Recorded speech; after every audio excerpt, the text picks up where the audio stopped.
This is an experiment with iMovie, and it's an account of our evening at Nuit Blanche 2010. So here we go. We started at Queen and Triller and walked east to Sororan, and they had this thing which seemed to be a backlit tent.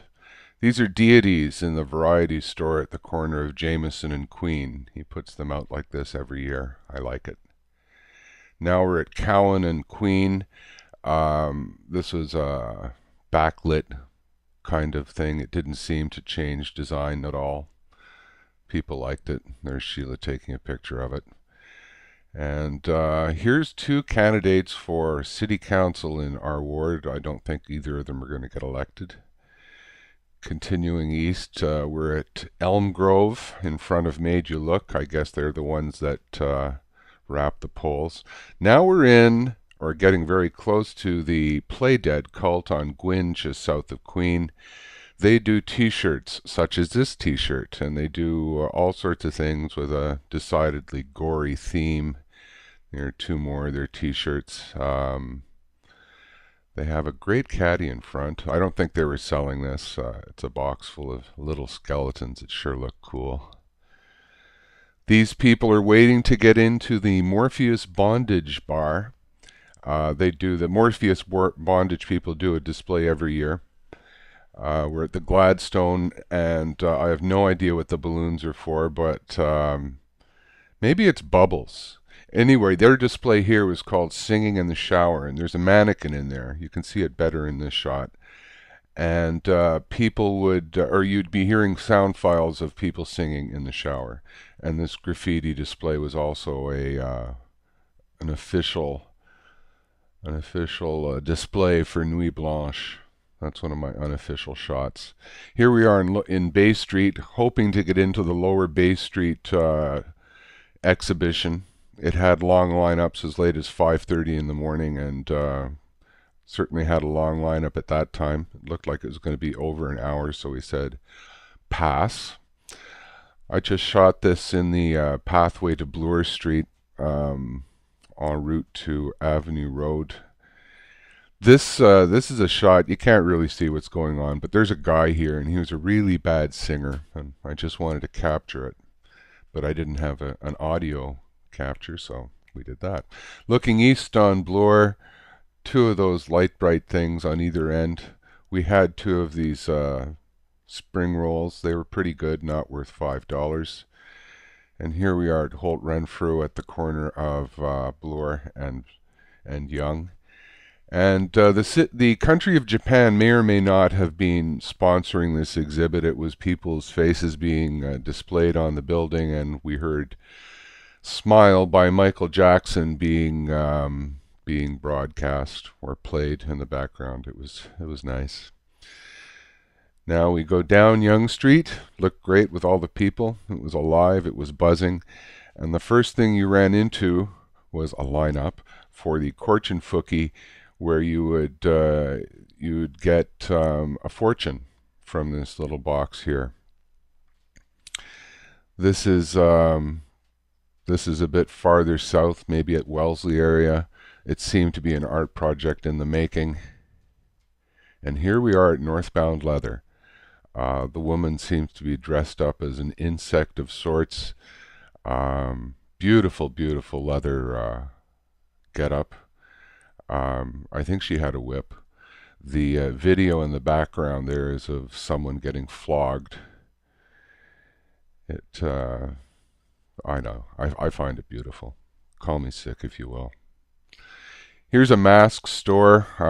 I just liked all the masks. And a bit farther down we ran into this. I didn't check out the website as of yet, but the gentleman was explaining to people that Canada's whole system needed to be revamped. I can't say as I disagree.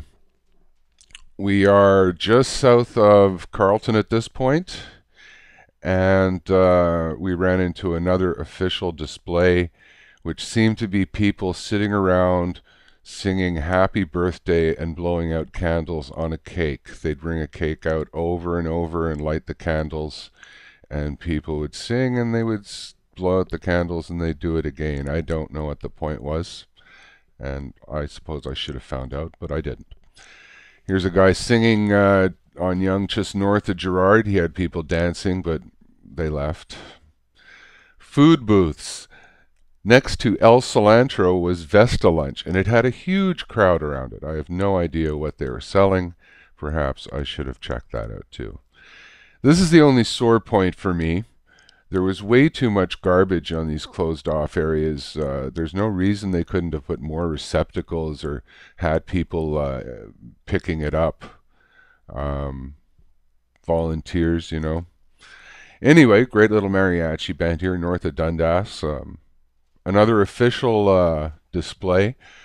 These guys were basically sitting around on the couch. You can see they're dressed like Kraftwerk, and there's Kraftwerk imagery around them, and they were playing Kraftwerk music, and call it what you will.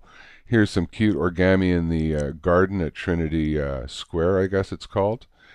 And Sheila's taking pictures of other Nuit Blanche goers. And this is Day for Night 2010. They took A Hard Day's Night by the Beatles and they slowed it down to 12 hours. And they had a string quartet playing all night long.